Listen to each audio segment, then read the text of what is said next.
നമസ്കാരം, മലയാളി വാർത്തയിലേക്ക് സ്വാഗതം. മുഖ്യമന്ത്രി സംഘടിപ്പിക്കുന്ന ക്രിസ്മസ് പുതുവത്സര വിരുന്ന് ഇന്ന് തലസ്ഥാനത്ത് നടക്കും. 12:30 മസ്കറ്റ് ഹോട്ടലിലാണ് ചടങ്ങ്. ക്ഷണിക്കപ്പെട്ട അതിഥികളാകും പങ്കെടുക്കുന്നത്. ഗവർണറെ വിരുന്നിലേക്ക് ക്ഷണിച്ചിട്ടില്ല എന്നതാണ് ശ്രദ്ധേയമായ കാര്യം. സജി ചെറിയാൻ വിവാദ പരാമർശം തിരുത്തിയ സാഹചര്യത്തിൽ KCBC പ്രതിനിധി പങ്കെടുക്കാനാണ് സാധ്യത. പ്രതിപക്ഷ നേതാവ് അടക്കം കോൺഗ്രസ് BJP നേതാക്കൾക്കും വിരുന്നിന് ക്ഷണമുണ്ട്. പക്ഷേ ഇവരാരും വിരുന്നിൽ പങ്കെടുക്കാൻ സാധ്യതയില്ല എന്നാണ് വിവരം. കഴിഞ്ഞ വർഷം 570 പേരായിരുന്നു വിരുന്നിൽ പങ്കെടുത്തത്.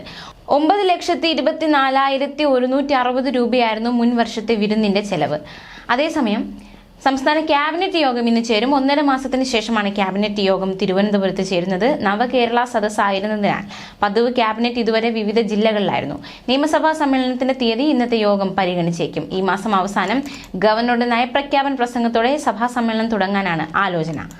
ഗണേഷ് കുമാറും രാമചന്ദ്രൻ കടന്നപ്പള്ളി മന്ത്രിമാരായ ശേഷം ചേരുന്ന ആദ്യ ക്യാബിനറ്റ് യോഗം കൂടിയാണ്.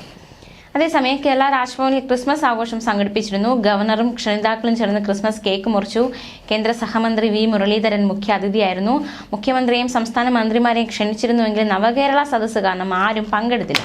BJP സംസ്ഥാന അധ്യക്ഷൻ K. Surendran, chief secretary doctor V. Venu, additional chief secretary Sharada Muraleedharan, additional chief secretary Jyothilal, ബിഷപ്പുമാരായ ബസേലിയസ് കർദിനാൾ ക്ലിമീസ് ബാവ, ജോസഫ് മാർ ബാർണബാസ്, മാർ ജോസഫ് പെരുന്തോട്ടം, കുര്യാക്കോസ്, മാർ സേവിയറിസ്, മാത്യൂസ്, മാർ സിൽവിയോനസ് തുടങ്ങി ഒരുപാട് പേർ ഈ ഒരു ചടങ്ങിൽ പങ്കെടുത്തിരുന്നു.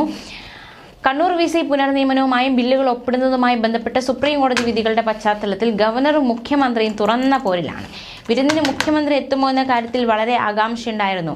പക്ഷേ ഈ ഒരു നവകേരള സദസ്സ് കാരണം ഈ ഒരു ക്രിസ്മസ് ആഘോഷത്തിലേക്ക് മുഖ്യമന്ത്രി മന്ത്രിമാരും എത്തിയിരുന്നില്ല. ഗവർണർ സംഘടിപ്പിച്ച ആ ഒരു ക്രിസ്മസ് വിരുന്നിലേക്ക്. അതേസമയം മസ്കറ്റ് ഹോട്ടലിൽ കഴിഞ്ഞ വർഷം നടന്ന വിരുന്നിലേക്കും ഗവർണർക്ക് ക്ഷണമില്ലായിരുന്നു.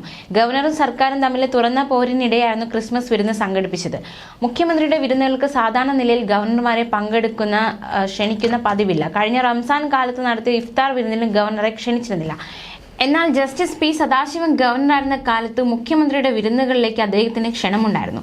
കഴിഞ്ഞ വർഷം രാജ്ഭവനിൽ ഒരുക്കിയ ക്രിസ്മസ് വിരുന്നിലേക്ക് മുഖ്യമന്ത്രിക്കും മന്ത്രിമാർക്കും ക്ഷണമുണ്ടായിരുന്നുവെങ്കിലും ആരും പങ്കെടുത്തിരുന്നില്ല. ഡിസംബർ 14 ഒരുക്കിയ ക്രിസ്മസ് വിരുന്നിലേക്ക് ഗവർണർ മുഖ്യമന്ത്രിയെയും മന്ത്രിമാരെയും പ്രതിപക്ഷ നേതാവിനെയും ക്ഷണിച്ചിരുന്നുവെങ്കിലും എല്ലാവരും ക്ഷണം നിരസിച്ചിരുന്നു. ക്രിസ്മസ് ബഹിഷ്കരിച്ച സർക്കാരിന്റെ തീരുമാനത്തിൽ ഗവർണർ അന്ന് പ്രതികരിച്ചത് ഇങ്ങനെയായിരുന്നു: വിരുന്ന് ബഹിഷ്കരിച്ചത് അവരുടെ തീരുമാനം എന്നായിരുന്നു ഗവർണറുടെ മറുപടി. തന്റെ വാതിലുകൾ എപ്പോഴും തുറന്നിട്ടിരിക്കുകയാണെന്നും അദ്ദേഹം അന്ന് പ്രതികരിച്ചിരുന്നു. ന്യൂസ് ഡെസ്ക് മലയാളി വാർത്ത.